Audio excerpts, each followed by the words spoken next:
Welcome to The Last Breakfast. Please enjoy the video. You begin by confirming your Apple ID and noting the exact error message so you know what to target. Once done, make sure your device is on a stable network. Switch from VPN or a corporate Wi-Fi to a home network or hotspot to rule out blocks. You should update iOS or Mac OS if updates are available, then charge the device above 20% and perform a restart. This flushes temporary credentials and often reveals whether the issue is transient or persistent. Now focus on the account itself. You should sign out of your Apple ID in Settings and sign back in, carefully following any two-factor prompts. This refreshes tokens.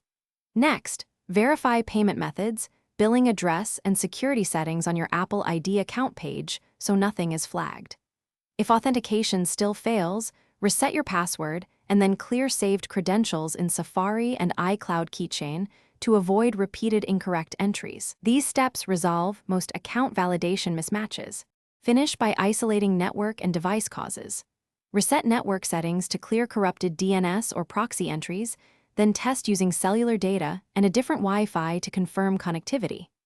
Make sure Apple system status shows no outages for account services, and if your account is locked or flagged, start account recovery promptly.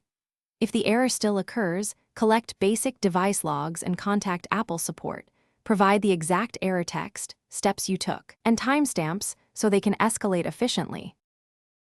Thanks for watching. If this was helpful, leave a like and consider subscribing. See you next time.